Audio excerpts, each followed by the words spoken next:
looked at bodies and you was fucking with the body. So we have to be accountable. You know, tall, dark, and handsome will get you got. You can't play victim. You gotta, you know, be held accountable. Like, it was the men. It was you. It was me. We had a good time. Remember, we used to have belly button. Girl, I used to have a belly button ring. Can you believe that? A Tinkerbell one. Okay. Like, Tinkerbell, and now we have a little Hello Kitty, but Tinkerbell is my favorite. I had a belly button ring, you know, looking good, tipsy, and everybody in the club getting tipsy. You know that. It's going down. Meet me at the mall. Yeah, 2009. It's the 2008, you know. Lowrider jeans on with the thongs showing, like, you know, Tazillions in the hair, like, wearing blonde hair in the hair. I had blonde hair, y'all. I used to wear 27 piece. 27. Number 27. Platinum blonde. I will actually highlight those together. They was calling me I Dream of Jeannie. I would wear the hair. Tazillions pulled up with the little hair wrapped around it, just with the little swoop. When I worked at the bank. You know, I'm cute, like, you know, titty sitting up, like, what? And then tall, dark, and handsome, just, you know, that was packing. Lust. It'll get you there as a woman. So women got to take accountability too. Come on. It's not just men that got these baby mamas. Why would you mess with her? Because, you know, she halfway decent looking and they was banging up on her. Wasn't being responsible. Probably was on some type of substance or drunk or what have you. Or just young and immature, you know, irresponsible. Everybody do it. And had a baby. Sometimes you just have to live in some of the stuff you did.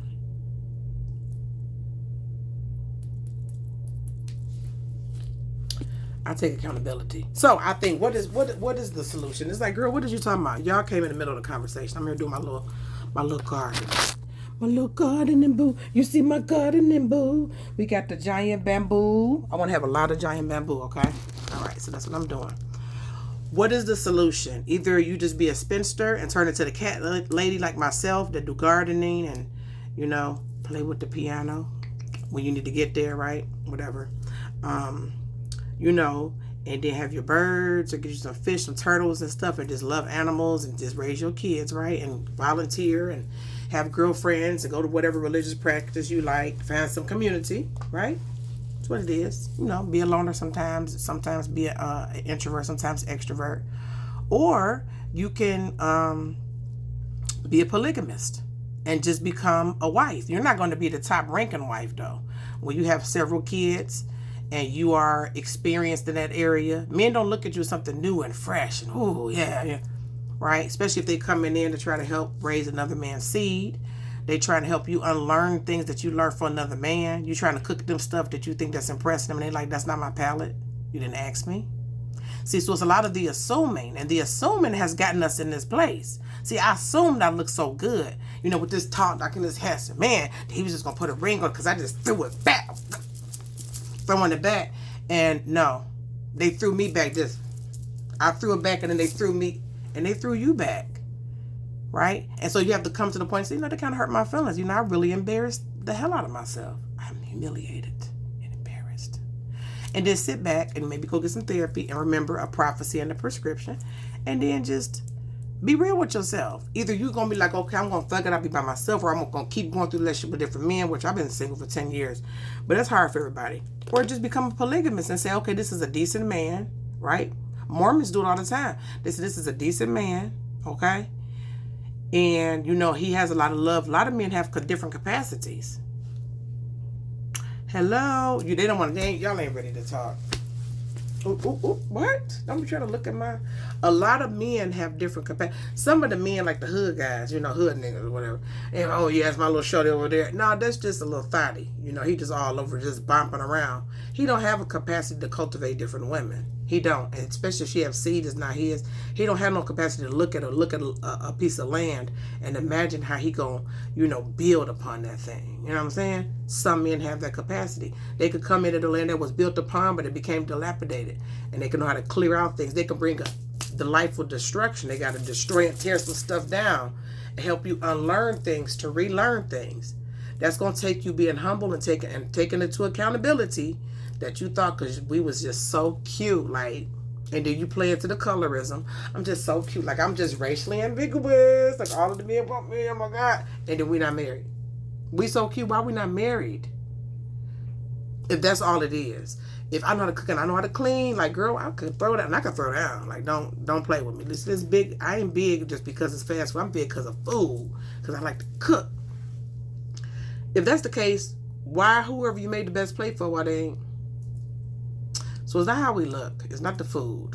And we dang gonna show no, it's not the sex. Because it's booty everywhere. Just everybody. If they want a big boat, I ain't had no big butt. Girl, it's big butts everywhere, girl. You could go buy one, okay? Oh, my breast is down. It's breast that's up here. Women going to get the surgeries. They can have a bit, look, taunt breast, just nipple looking at them. And they can go get that and whatever they want to do on them and jizz on them and then go on about their business. It's everywhere. It's any color. It's everywhere. You want to get women that look the same, they over there. You want to get women that look a little different, a little BBW, a little slim thick, they could get everywhere. It's everywhere, anywhere on the app. It's a click away. It's a swipe away. Loyalty is not. Teachableness is not. Right? So now we digging across the layers and said, okay, maybe who I thought I was going for, they were out of my league, right? Or vice versa. Maybe we overestimated ourselves and our importance too much. And we didn't look at the situation correctly. We didn't discern it correctly. We didn't name stuff correctly. And as women, it's hard for us to do that. So, don't just be single and just be sitting around, just think and take accountability. And if you're like, well, I would like to have a little companionship. Okay, well then you're going to have to unlearn some stuff. And you might have to just lower them expectations. I mean, you can't, you got kids by other men. How many baby daddies you got? 1, 2, 3? Okay, you got 4? All right. It's not going to go the way you think. You understand? And you thinking like you was in your heyday. We'll do that. We'll look in the mirror and we ain't really, not only just because of age-wise, think beauty fades, and money be fun, you know what I'm saying? You ain't, like, I'm in college, you still thinking to yourself, I'm a college girl. No. So we have to not lower the standards as far as being disrespected, but these weird, unrealistic standards that we set in our minds. I deserve.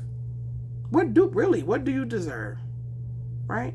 These are questions I'm asking myself. I know they hard hitting. And like, I don't want to hear all of that, girl. Like, whatever. Okay. That's what I'm thinking about. Peace.